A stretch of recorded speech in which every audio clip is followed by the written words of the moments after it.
Good evening. Good morning, ladies and gentlemen. A warm welcome to all of you to day two of Gasification India 2021 virtual conference. I'm your host. My name is Anisha Nair Dhawan.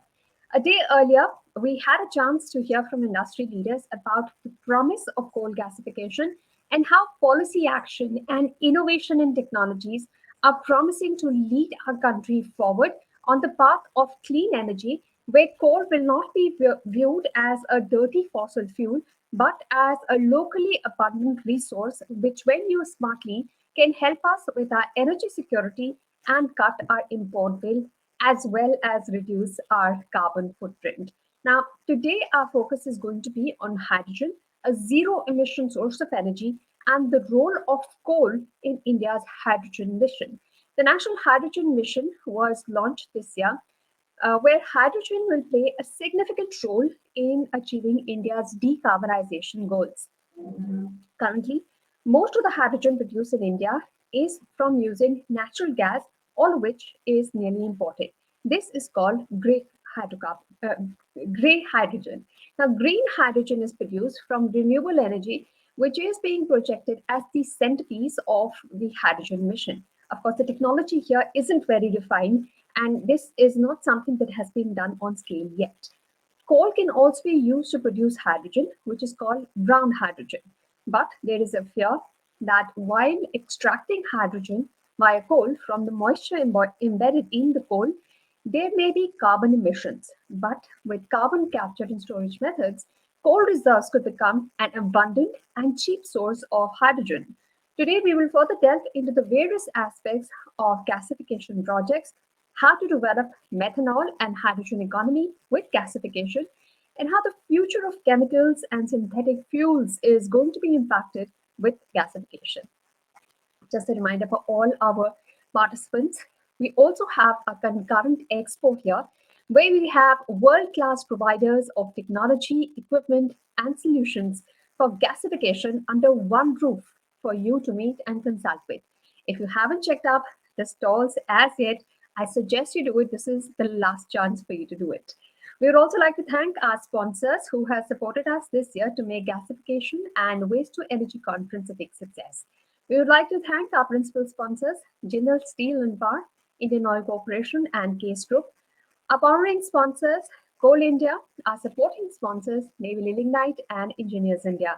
A big thank you to our associate sponsors, Reliance Industries, Avantgarde Systems, and Aquasource Technologies. So let's get started with the first session today. And the topic of the first panel discussion today is, will India's hydrogen mission become a game changer in energy transition? Now, hydrogen is not just a zero emission clean fuel.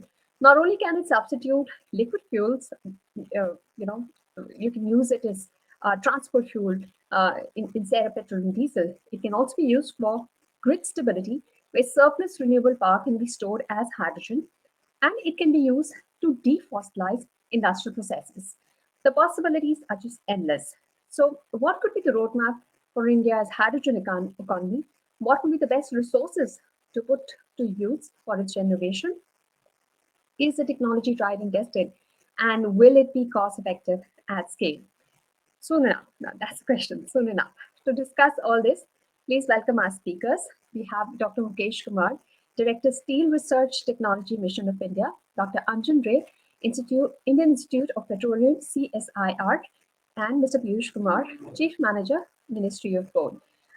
We were due to be joined by Mr. Sudipta Das, Partner, Future Station Advisors. Unfortunately, because of a health emergency, he was unable to join. But we'll continue with our panel discussion on whether the hydrogen mission is going to be a game changer in energy transition. So, let me start with you, Dr. Kumar. Could you give us your first views? Do you think hydrogen is going to be a game changer?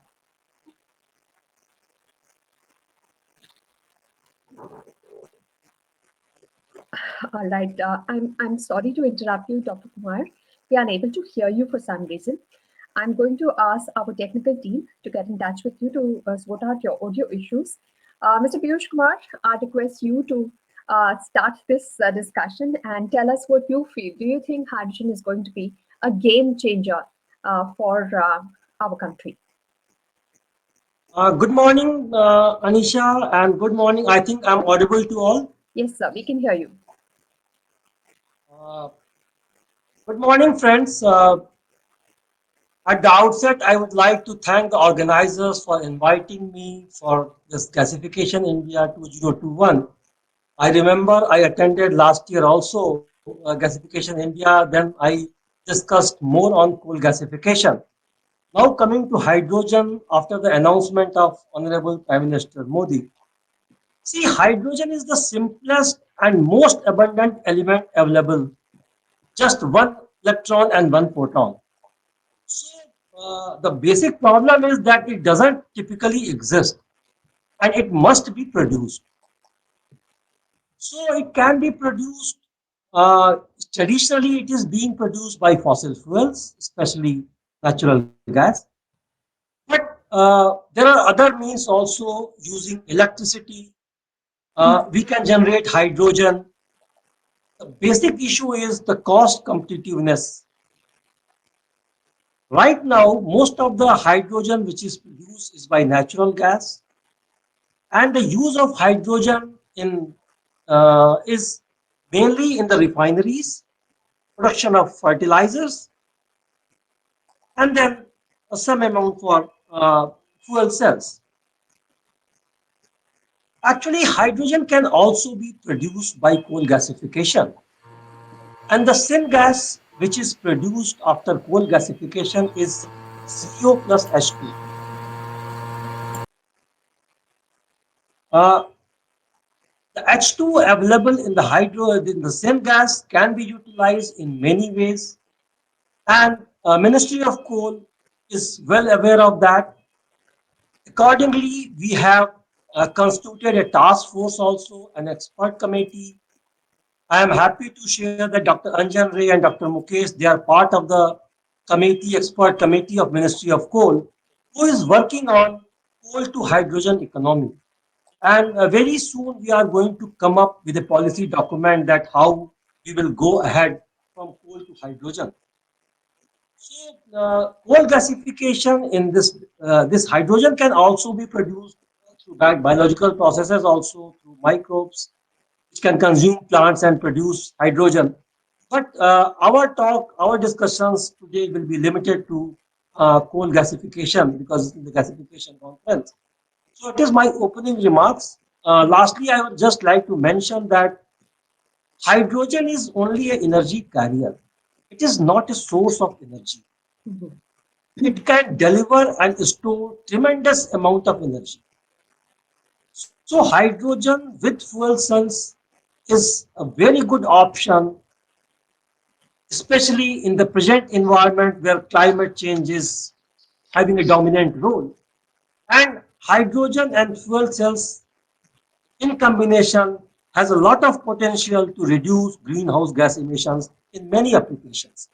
So we have experts, Dr. Anjan and Dr. Mukesh, who will be telling more on this. So initially, my thought is limited to this only, and then over to you. Right. Thank you so much, Mr. Kumar, for your opening remarks.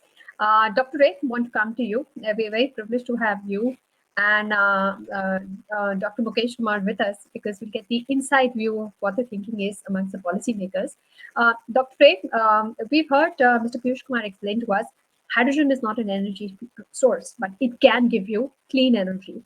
Now, I'm trying to understand what is the place that hydrogen is going to have in India's energy future where we want to go clean. Because the Honorable Prime Minister has already given us targets for renewable energy, and they're very ambitious 500 megawatts. So we are moving ahead there. What about hydrogen? What role does it have to play? And does it become a game changer? I think it is all about timing when we talk about game changers. And I like the context in which Mr. Piyush Kumar and you, Ms. Anisha, have set this particular session. Thanking again the organizers for inviting me. Let me make my opening exposition based on a very simple premise that in India, we import most of our energy as carbon atoms.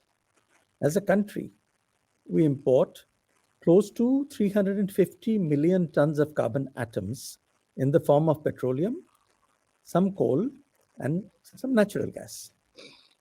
Then, as a country, we happily throw away 500 million tons of carbon atoms every year.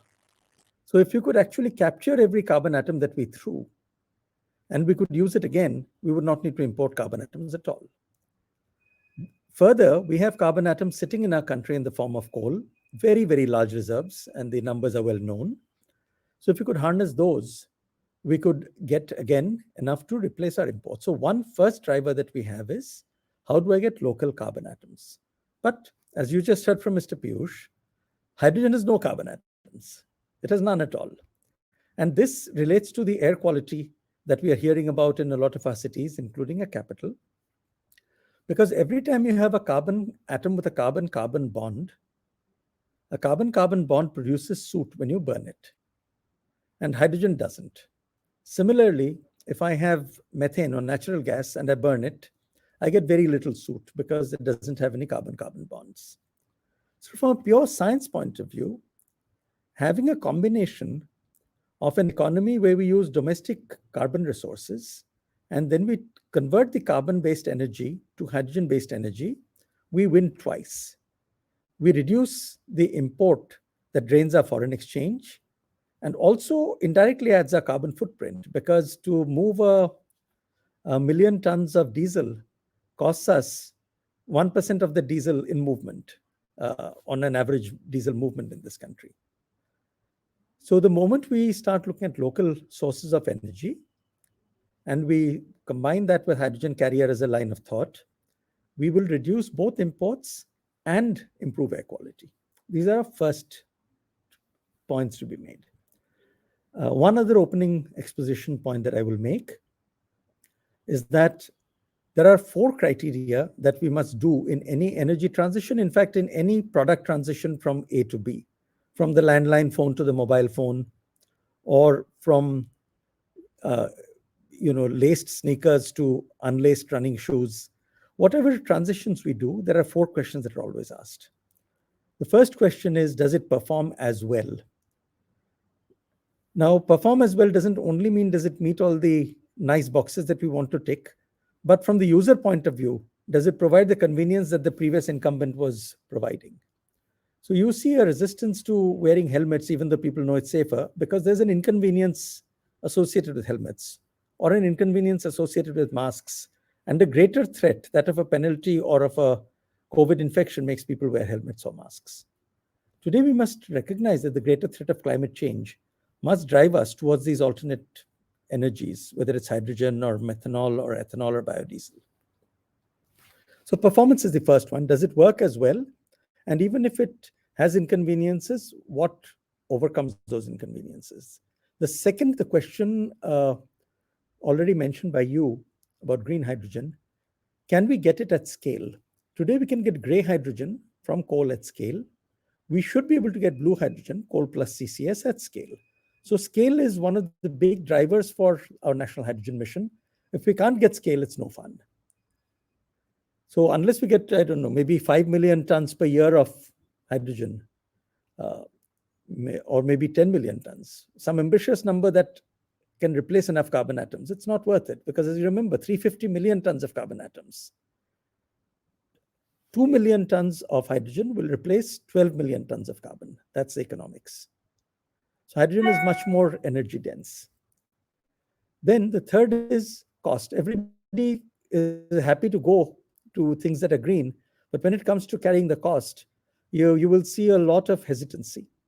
And the truth is that we must always future weight the cost of an impacted environment, of health issues from climate change, of natural disasters that have their own costs.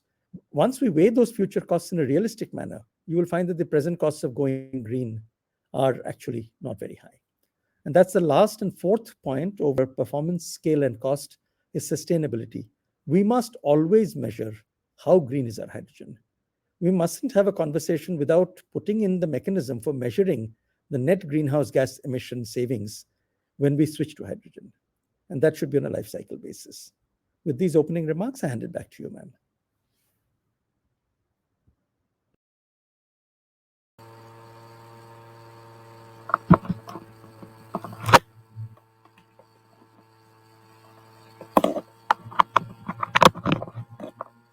Can't hear you. There's a more mute, Anisha. Sorry, I was on mute. So I'll request Dr. Mukesh Kumar to please come in here. Dr. Anjan Ray has raised very important points about scale, about sustainability, and gray versus green hydrogen. Now, is the technology ready? He spoke about the cost. The initial upfront costs seem high, and hence people are hesitant, and the scale doesn't come in. But we have seen with the experience of renewable energy, solar is one which used to cost a lot about 5 10 years ago. Now the cost has come down significantly. State utilities are sourcing the solar power at very, very competitive rates. So, will people do the future cost benefit analysis, and will we start having hydrogen at scale? Why I'm asking this is because we've already heard about some Indian companies announce big plans for hydrogen. Do you see them becoming a reality soon? Yeah. Good morning, Anisaji. Hope you can hear me. And what you told about the cost economics, because just we have to see what is the basic objective of the green hydrogen mission or national hydrogen mission. Basically, two objectives are there. One is to minimize my carbon emissions so that sustainability is improved. And second thing is I should minimize my dependency on imported coal or imported fossil fuel, which Mr. Ray has already explained. Now, as far as you are about technology, because hydrogen use, if you see, basically we are envisaging in three major areas. One is the refinery, another is the fertilizer, and third is the steel industry. These are the three main sources where hydrogen is going to be utilized. In steel industry, hydrogen is going to be utilized as a source of a reducing agent, whereas in other application it is going to utilize in other areas also. So if we are planning, like in hydrogen mission, we are planning around 60 gigawatt of hydrogen roadmap. So around 33 gigawatt is coming in the refinery sector only, and around 12 gigawatts is coming in the steel sector. These are the two main areas. But how much hydrogen is required, and what is the scale of operation in today's time? In today's time, if you see this, if you want to tap this gigawatt level of operations in hydrogen-based economy, today we are not prepared. Even the world is not prepared for that. Whatever we are having, most of the electrolyzers, whatever electrolyzers capacity available in the world, it is not available in even megawatt terms also. It is available in kilowatt hour. And when we are producing on kilowatt basis, the cost of the hydrogen generation is coming very, very high. Some today it is coming between $4 to $6 per kg of hydrogen. Because the main thing comes, hydrogen per kg of hydrogen requires around 45 to 55 units of electricity depending upon the type of technology you are using when we are using. And when you do this thing, mostly alkaline electrolyzers are available. They, again, you need this thing. Lot of another research are going on. So today, if we see from the cost economics point of view, I don't think neither on the equipment capability point of view, nor on the operating cost point of view, we are prepared to produce hydrogen by which we can utilize in steel industry or in fertilizer industry or in steel industry. Just I am taking an example of the steel industry because I am from that field. For producing 1 ton of steel, we require around 55 kg theoretically hydrogen. And if we see practically, it is around 80 to 90 kg of hydrogen is required. And once we consider the cost, if today's cost is there around $4 or $5, so the cost of producing steel becomes at least 2 to 3 times higher than the present cost. And because steel is a commodity item, we have to be traded globally. We have to see what is the global trend here. So in today's economics, on the hydrogen cost as well as the electrolyzer capacity, we see it is not becoming economical. Lot of work need to be done, but what you told very rightly, when we started renewable power, it was costing around 15 rupees unit or 16 rupees unit. Today it has gone to less than 2 rupees unit. Means 1/8 reduction we have done. If similar reduction we are in a position to do it in the hydrogen days, yes, we will be definitely, it will be a game changer. And it will not be a game changer only for one industry, whether it is transport sector, whether it is refinery sector, whether it is fertilizer sector, whether it is steel sector. We can be an export-based country for green steel, for green ammonia, and other green products. But a lot of research needs to be done, but today we are not prepared for that. Thank you. All right, we may not be ready now, but we can start to move towards this target where we prepare now for the future, where we have lots of possibilities, where we prove to be leaders in this field. Now, I want to come back to you, Mr. Piyush Kumar, uh, Dr. Piyush Kumar, uh, for understanding the points raised by Dr. Mukesh Kumar. Now, he is saying that the cost structure as such is not, you know, amenable to hydrogen being produced at scale in our country. Will we then need incentives and significant incentives from the government? Because that was the course that was seen in renewable energy as well. A lot of incentives were given for solar, etc. And we've seen how it changed the landscape. The cost came down and it has become very competitive. So, number one, do we need incentives? What kind of incentives are we worked on? Number two, the technology. Um, Nowhere in the world are we seeing, hydrogen at scale, with perhaps the exception of Japan or some of the very advanced countries. But what stops us from innovating? Our brain power goes all over the world and innovates and does great things. Can we do it here? Are we working towards that? So, if you could, throw in your views on the incentives that are required to encourage the use of hydrogen and what we are doing about local innovation for the future. Uh, Anisha, good morning again to those who came late. I just wanted to mention two things. One is Atmanirbhar Bharat. Second is import substitution, which is related to that. Everybody takes a vision based on its own strength. And what happens in India if you go to the energy movements? Coal is our strength. What Dr. Mukesh was telling about the cost of hydrogen, which is going to come up, which is around $5 to $6, it is mainly from the electrolysis. And if there is, I mentioned in my opening remarks that cost competitiveness plays a major role.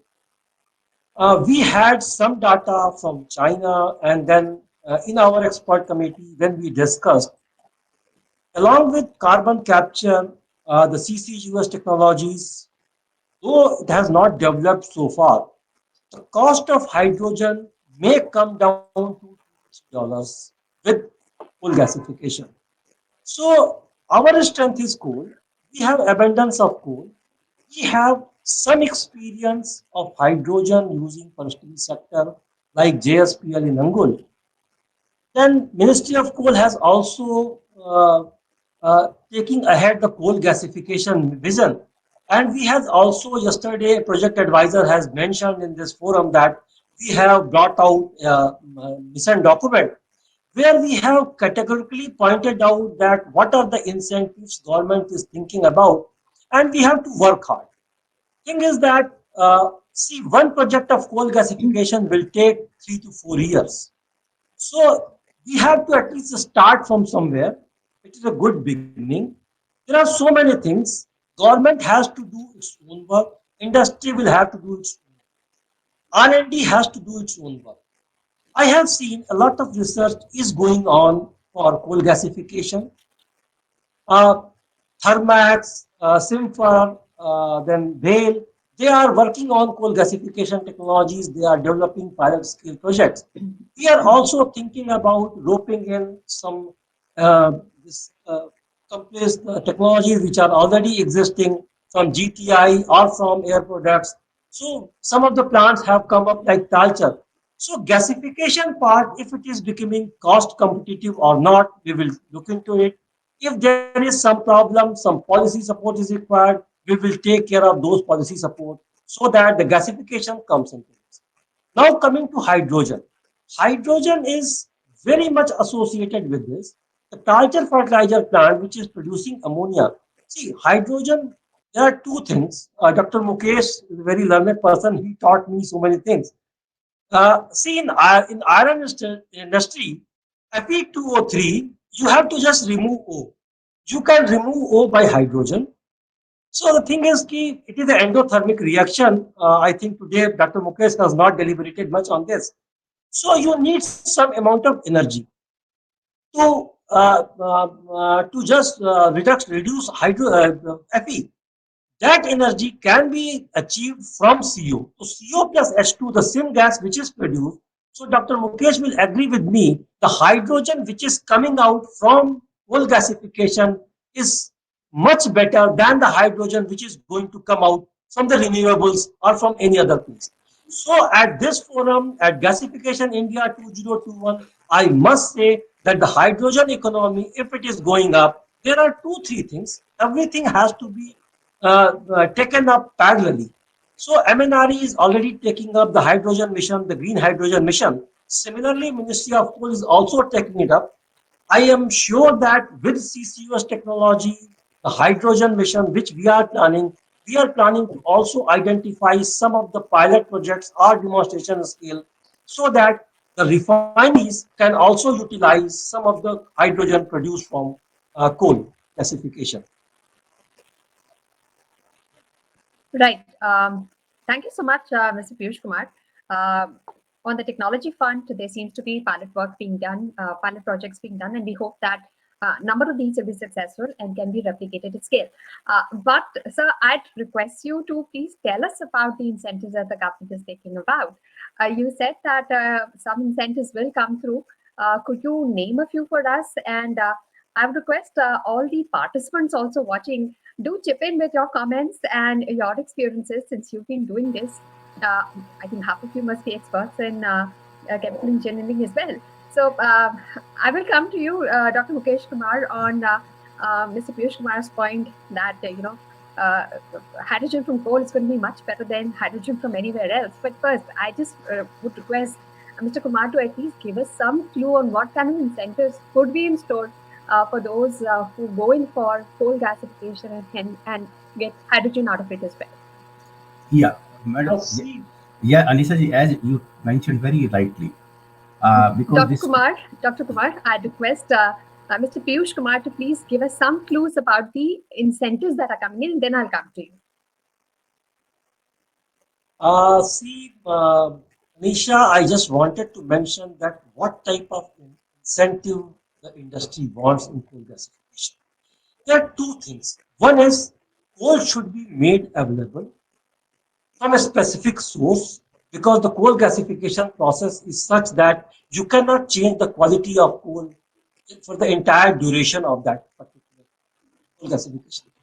So one is that the source specific coal is required, and second is some tax exemptions so that the cost of coal is less and it can because it has a major role to play in the cost of syngas. So the incentives actually we had a stakeholder consultation. We have captured the sentiments of the industry towards this. We are coming up with so many things that is documented and it is on the website. But I will just give you one is the linkage part.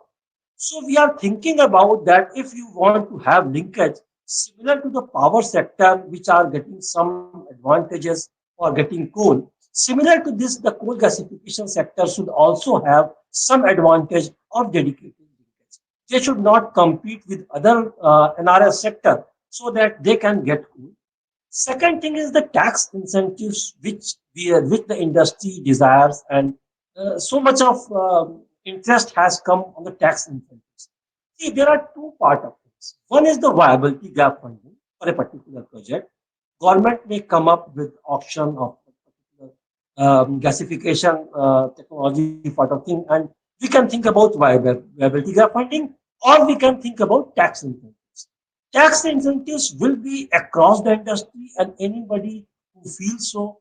So usually the tax incentives which industry demands right now is about see the 400 rupees cess which is there. Then there should be tax holiday initial period. There should be some interest subvention, some capital subsidy. So those things are in pipeline and under consideration. But the thing is still we are talking to Ministry of Finance. We have not yet finalized anything.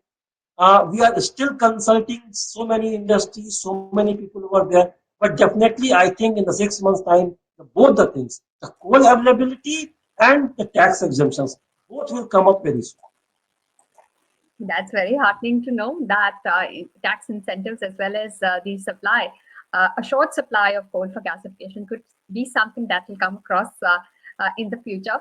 Uh, uh, Dr. Mukesh Kumar, I want to come to you. Uh, Mr. Piyush Kumar said that hydrogen from coal is going to make the most sense in our country.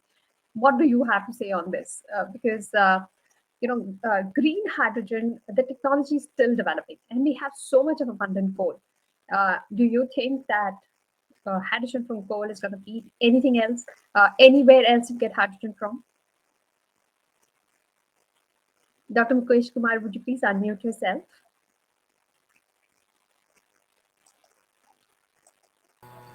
What Piyush has told, I think he has told very rightly, because if we take the example of our this thing only, like coal to hydrogen, like steel making. In steel making, when we are talking steel making, because what is required, two things. One is the reducing agent, another is the fuel. And when we are using hydrogen, hydrogen is giving us only one thing, that is a reducing agent. And when hydrogen reacts with oxygen of iron oxide, it forms water vapors. So that's why the reaction becomes entirely endothermic reaction. And when it becomes a endothermic reaction, because there are three stages of the steel making. Like I'm giving an example only. First is the iron ore preparation, where pellets need to be prepared. Lot of heat is required. From where that heat will come? When heat is required, then it will go to your reduction reactors, where hydrogen reduce the iron oxide and convert into the molten metal. Again, to carry out this reaction, temperature of around 1000 degree temperature is required. From where this heat will be supplied, because hydrogen is an endothermic reaction, it is working as a heat sink, then a heat source. Then third is coming, when metal is converted, it converted into the steel. Then electric arc furnaces are there. There also, again you require heat. So if you are looking only on the hydrogen, it is a very very cumbersome process, and it requires external source of heat. And external source of heat is only if you have renewable energy and other. But on the other hand, if you have a coal to hydrogen, and instead of producing hydrogen, you produce hydrogen enriched gases, like around 60 to 70% hydrogen and around 20 to 30% carbon monoxide. So if 20 to 30% carbon monoxide is available, that can provide as a heat source, and hydrogen can provide as a reducing agent, and we will be in a position to produce steel at the most optimum cost level. Like India is the first country in the world who has set up first plant on such technology.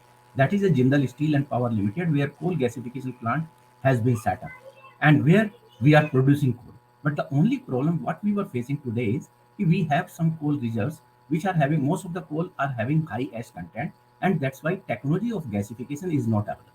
Technology of gasification is available, say around 30%, 32% ash it can handle, but our ash is around 40 to 45%. So we can identify number of coal reserves and can see that the hydrogen produced from coal will be much more better than hydrogen produced from the green sources like electrolysis route and used in the steel industry. It again depends on type of industry you are selecting. So this is one source where carbon monoxide and hydrogen both are required. But like if you want to go to the, like, uh, fertilizer is there or refinery is there, where carbon monoxide is not having source, but carbon monoxide can be used as a source for generating power. So today we are generating coal-based power plant, and instead of coal-based power plant, if we have a syngas-based power plant, my efficiency of plant will increase from 30% to around 60 to 70%, and that's how my CO2 reduction will go down drastically. So I can see that because there we have a large abundance of coal, and coal to hydrogen, if we go with this route, I think it will be one of the most uh, economical route than following based on the renewable energy or any other source, depending upon this. Second point you told about the financing. Regarding financing, I just want to take an example from government policy called National Biofuel Policy 2018. When government has announced the policy National Biofuel Policy 2018, they were knowing most of the technologies are in nascent stage. And unless the government support is extended, it will be very difficult to support these projects. So government came out with a national biofuel policy, and under national biofuel policy, they have suggested number of financial benefits under the policy that those can be covered and those can be given to promote these type of projects. And these projects may be in the form of tax credits, in the form of advanced depreciation, on plant expenditure, differential pricing vis-a-vis other green energy, viability gap funding. There are so many things has been considered under the National Biofuel Policy 2018. And if similar type of approach is adopted for this also, I think we can make this industry becomes more viable, and coal to energy at least can come out in a more economical way, and we can start doing this thing. And once we start doing this thing, by the time green source also may become cheaper, that time we can convert into those also, because the opportunity for hydrogen use is plenty. Refinery, petrochemical, this thing. So we Yes. should not limit only to one source, like we can say green hydrogen. Today we are looking, it is looking that coal to hydrogen will be one of the most optimum route. So we should try to encourage this route, and parallelly we should work on that. Right. But other Definitely. benefits like national biofuel policy benefits, those type of benefits must be extended to this industry also. Definitely. Uh, Thanks for your remarks, Dr. Kumar. And the participants here, I'm sure, deal with a lot of these things on a day-to-day basis. And Mr. Piyush Kumar has said that the government is trying to take the industry on board. So if you have suggestions, if you have comments, do put them on. We already have a few questions, and we will be taking them as well. Dr. Anjan Ray, in your opening remarks, you had also said that if it's a game changer, if hydrogen is going to become a game changer, it also has to do about the timing. Could you elaborate on that? Because it seems from the remarks of Dr. Kumar and Mr. Piyush Kumar that the government is amenable to bringing in incentives for development of hydrogen technology. So could you tell us that when it comes to timing, is the time now, and are we ready? Yes, I think the time is now. There are obviously, we heard from both Mr. Piyush Kumar and Dr. Mukesh that there is a question of what's better, gray hydrogen from coal gasification or green hydrogen from electrolysis. And green hydrogen electrolysis is still evolving. It is going to take some time to get to scale. But gray hydrogen and blue hydrogen from carbon capture accompanying uh, coal gasification is becoming available. So from a timing point of view, I think there's no better time like the present. I'm going to add a few other technical thoughts here, because one area to be remembered is what is the environmental impact of large-scale coal gasification and hydrogen production. When we start looking at this, the biggest utilization for coal gasification is the amount of water that you need. And many parts of the country in India are still water stressed. As a country, on a net level, we don't have an issue, but in regional areas, we might see water stress. One area where research needs to be emphasized and probably even incentives need to be aligned is whether we can use dirty water, use effluent, use not boiler feed quality water where there's a cost of purification, but actually use water where we can directly utilize effluents or mine water to gasify the coal. This, I think, will be a fairly important component of the outcome. The second area is whether everything needs to be centralized, very large gasification units, or can we actually start thinking of relatively smaller gasification units where we produce syngas locally and use the syngas captively for immediate use. This is also important because if I can't use the hydrogen or the syngas where it's produced, then I have to store and transport it. And storage and transportation of all gases requires compression, and compression requires energy, and that has its own carbon footprint. So we must start imagining the full system view, maybe coal gasification coupled with renewable energy driven hydrogen storage, coupled with utilization close to the point of production. The more decentralized we can do this, or the closer we can get our gasification efforts into the user domain, geographically in proximity terms, the better the carbon footprint of our, or the net carbon footprint of our exercise. This will also help, I think, that if we start thinking away from the conventional paradigm that the West tends to offer to India, that you build big, you build automated, you build to scale. That's possible in the West because capital is cheap. In India, capital is expensive. Decentralized models have an enormous value in India, and fresh thinking around decentralized models is needed when we are looking at game changers in the energy transition. I'll pause here. I have a few other thoughts, but we'll come to it towards the end. Right. A lot of important points raised, Dr. Ray, because even when it comes to solar, we've seen localized solar pumps being used widely in some areas in Maharashtra. So your idea about decentralization may work, because here again, gasification has been around for so long, but it is not, syngas being produced in a country is much lower than what it can, for scale, for whatever reasons. So let's start small and then build it up. That's a good idea. So we're getting some questions coming in, and I have brought on stage Mr. R.R. Desai. He's International Coordinator India at Aquasource Technologies, and he wants to ask a question. So Mr. Desai, please unmute yourself, start your camera, and go ahead and ask your question.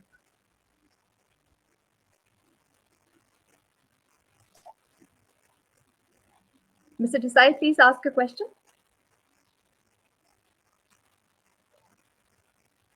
Mr. Desai, unfortunately, we are unable to hear you.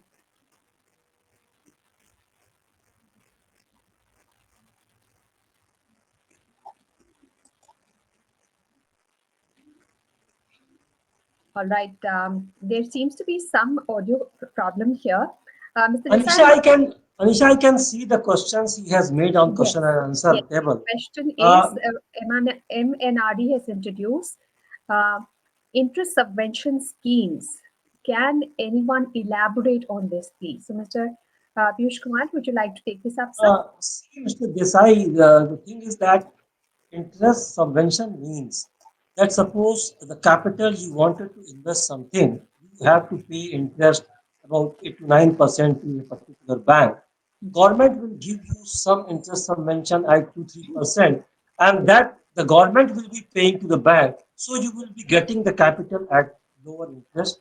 But what I understand, if anybody, all the panelists wanted to speak. I think Piyush Kumarji, what you have told that is very right, and because the similar scheme has been introduced by like Chhattisgarh government. In Chhattisgarh government, like biofuel policy, they have started this subvention scheme where they, instead of giving a capital subsidy, they are giving interest subsidy, and that is called interest subvention schemes, where interest charged by the bank, either part or the full of the interest, is being paid by the government directly to the bank instead of to the this thing investors. So that is the scheme I think government is going to come out in M&A areas, and some of the states are already have already started doing this type of scheme. Mr. Desai, have you heard the answer that Dr. Mukesh Kumar and Mr. Piyush Kumar have given? Right. I hope it's to your satisfaction. We apologize, we cannot hear you. So I'm going to move on to our next question that has come in. We have a question coming from Iswan Kumar, Managing Director at Calamites Limited. His question is, however, there is no research money available even at a few hundred USD level for checking out the viability. Okay, I'll go to his first part of the question is, CO2 usage is key as a large amount of CO2 is released during coal gasification. There are promising disruptive ideas for turning CO2 into methanol with the help of new approach of renewable energy and catalytic use. However, there is no research money available, even at a few hundred USD level, for checking out the viability. Maybe because the expected results would become a game changer. So, anybody wants to come in here on CO2 and then how it could be used, converted into methanol? Dr. Ray? Yeah, please go ahead, sir. Yeah, I know. I think I understand where Mr. Kalmar is coming from in his question. And to answer both your questions, one, yes, absolutely. Without CO2 usage, coal gasification cannot become sustainable enough. And there is a number of opportunities for CO2 usage for which technologies are emerging but not yet ready. Therefore, I agree that yes, research needs to be supported. Secondly, I don't agree with you that there is no research money available at a few $100,000 USD. There are a number of interesting schemes like the NIMITLI, NMITLI, where I have been actively involved in some projects. There are research grants from DST SCRB. There are extramural research grants available from a number of agencies in the country. I think it's a question of finding the right research grants. But certainly, if you wish, we can take this one offline. And depending on what you have to offer and what you need, we can surely find a way to guide you to make your contribution effective. Right. We have received some comments coming in from Dr. Mukesh Kumar. Would you also want to add to Yeah, what I just Dr. wanted to add Ray one said? more Yeah. point to Mr. Yeah. Dr. what Ray has told. Like converting carbon dioxide into methanol is only the one option, but that will require a lot of hydrogen again. And again, it comes to the question: you require carbon dioxide converging into methanol, you require green hydrogen. Otherwise, again, that thing will there. A closed cycle is there. And what we recently we made a study before putting a 1 million ton steel plant. If we want to convert carbon dioxide of a steel plant into a methanol by generating green hydrogen using renewable energy, so energy source of around more than 2,000 to 3,000 megawatt of power will be required. So what I'm want to say is carbon dioxide into methanol is only one option, but there are number of other options are there, like paraxylene is there, bioethanol is there, carbonated products are there, so many other things are there. So we have to identify right use of the carbon dioxide, and that's why we are trying to work on a roadmap for carbon dioxide utilization roadmap also, so that green hydrogen for to settle this CO2 should not be required, and we can be more economical. Right. Some more comments are coming in, and Prashant Deshmane has made this comment. He wants to thank all the panelists for the in-depth perspective of the H2 green economy. He believes that is not to depend on PM Green H2 from Renewable 2022, installed base of 90 megawatt of India as of now, but to make H2 from gasification with the right technology and the benefit of in-house raw material, like mix Indian coal, 36 to 40% lignite, RDF, biomass, petcoke, for the golden rule of Atmanirbhar Bharat is we have raw materials and end production consumption in domestic demand and also capture CO2 methanol as a full solution. So there are participants saying that solutions already exist. We have Aquasource Technology, Mr. Desai also saying that please visit our booth because the technology exists, but gasification projects aren't too many, one in JSPL, one in Talcher. So Mr. Piyush Kumar, where is mismatch? क्यों नहीं हो रहा है? Mismatch. See, we are going ahead. If somebody has some solutions, they can definitely participate in the tenders. See, 4 or 5 projects are going to come up. See, you cannot say that you just want only money and then you have some solutions at certain scale. If you have solution, you need to tie up with some of the capital investors. They have to come up with the project. If there is something, I am open to this. I am ready to discuss anything if you want. My number is 956004818. They can definitely come to me, talk to me anytime. If they have solution, we are definitely promote them. Right. Dr. Ray, the lot of possibilities exist in end use as well. Steel is one which Dr. Mukesh Kumar is speaking about, refining and many other applications where hydrogen can really help even defossilize, because a lot of our industries will be releasing CO2 in the way of their operations. So what's in it for industries to go in for this? Why should they care about their CO2 emissions? Yes, the whole world says that climate change is important, but either you disincentivize them or you incentivize them. That's the two ways it goes. What works best? Okay. I'm not an economist, so I'm not going to correspond to that. But I would say that it has to be a mixture of all the carrot and stick options. What, to my mind, works best are models like interest subvention, models like compulsory utilization of renewable resources. So, renewable power obligations, as long as your supply side is assured.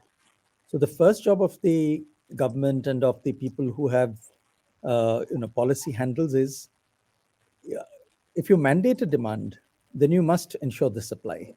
And I think the job of policy is to make sure that the supply side is sufficiently assured that nobody can say, I'm being asked to use it, but I don't have it. I'm being asked to wear helmets, but there are no helmets in production. I have to wear masks, but where are the masks? I have to wear PPE, but where are the PPE, right? Same thing with hydrogen. If somebody is required to use hydrogen, we must enable the ecosystem to make hydrogen. And I believe that enablement is happening. The other question of, how do you incentivize versus disincentivize? I think a carbon tax, directly or indirectly, is imminent upon everywhere in the world. And the moment you start seeing carbon taxes or you start seeing indirect carbon valuation, people's behavior will change because economics is the most powerful motivator in business, not sustainability. Right? Let me use this to comment on one other thing here, which was the point made earlier by our fellow panelists on the use of syngas for power. The thing is, you have to shift applications to wherever it makes the best economic sense, such that your overall basket of applications gives you the best net GHG. So there'll be areas which are great for renewable hydrogen, green hydrogen. Fuel cells will be very, very good for that. Maybe refineries will be good because in most refineries, you can put the electrolyzer in one place and utilize it, maybe a fertilizer plant. But in a steel plant, it doesn't really make good sense. Another big energy hog in India is non-ferrous metals. So we must examine the use of hydrogen in non-ferrous metal plants. We must use the use of hydrogen in refractory units, brick making. And some of these are big, some of them are small, but everywhere in the country, there needs to be a very critical analysis of wherever I'm using energy X, can I use hydrogen instead? And that critical analysis in a sector by sector, market by market level will give us a much better view of how hydrogen should be deployed. All right. It's not one size fits all. That's what I wanted to. All right. Dr. Mukesh Kumar, Dr. Anjan Ray said that hydrogen can be used for steel. We have a lot of experience with steel and other non-ferrous metals as well. Now, to your mind, what would be the best technology that we could use in India in a cost-effective manner, which could be taken up quickly as well? Because timing is also important. Would it be electrolysis? Will it be something else? Will it be a combination of both? What's your view on this? What I mentioned is like coal gasification. Definitely we can use for steel industry. That will be because hydrogen is being used in the steel industry, because when we convert coal into coke, we produce coke oven gas, which is having around 60 to 70% hydrogen and around 20 to 25% methane. And those things we are already using in various plants and for various applications like for reheating of the furnaces and other things also. So that is one area, and then we can use for even steel making and iron making also. Coming to the non-ferrous side, like I'm taking the example of the your aluminum industry. In aluminum industry, when we produce aluminum, a large amount of heat energy source is required for converting hydrate into aluminum, and for that we use process like calcination, where huge amount of fuel oil is being used across the globe. So if we can change that fuel oil from fuel oil to the syngas, then we can save lot of things there. Similarly, like aluminum smelter are there. Aluminum smelter are considered as one of the largest power consuming unit. We are consuming around 14,000 units per ton of aluminum. And most of those power plants are based on this thing only, coal based power plants, because we don't have other things. Because lot of power will be required. So if we change from coal based power plant to IGCC based power plant, my carbon dioxide emission will reduce at least by 60 to 70% of the non-ferrous metal industry. So I need not to produce hydrogen from that thing. Or if I want to use renewable power, if renewable power is available, I can use that renewable power in my aluminum industry and can see that I can minimize this aluminum industry is the largest emission industry, because it is consuming around 14,000 units of electricity for producing 1 ton of aluminum. So similarly, in lead and zinc industry also, we are having pyrometallurgical route. There also we can use syngas there. So what Dr. Ray has told, that he is very right. Not only steel industry, but non-ferrous industry also has large opportunity, and we should decide very carefully where we should generate renewable hydrogen, or where we should use renewable power. So that will make a sense. so that we can achieve both the objective, reducing our import base of our fossil fuel, at the same time minimizing our greenhouse gas emissions also simultaneously. So both the twin objective can be achieved if we have a mixed policy of generating something with hydrogen like refinery petrochemical and syngas for other industry like waste, and simultaneously using renewable power wherever possible for other. All right, now we're coming towards the close of this session. So I'm going to take some concluding remarks from all our panelists here. Dr. Anjan Ray, I'll start with you, sir. What would you like to say in conclusion? Because you're all sounding pretty upbeat on the possibilities that exist for hydrogen. What can we expect in the near term?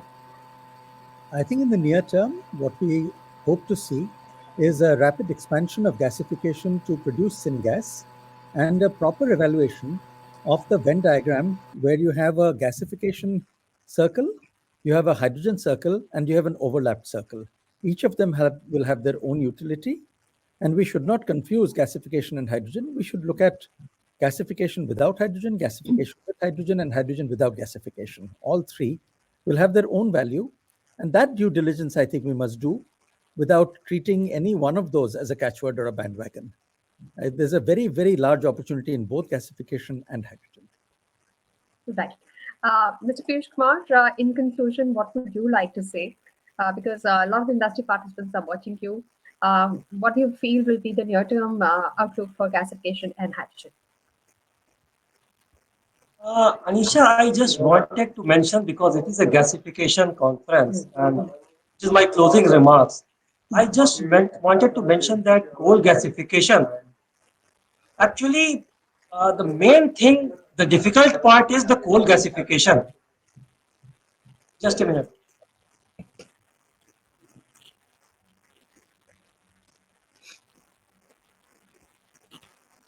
I just wanted to mention this, that there are three technologies: fixed bed, fluidized bed, and thing is the temperature. Fixed bed is lumpy coal, fluidized bed is coal of smaller size, and the flow is powdered coal.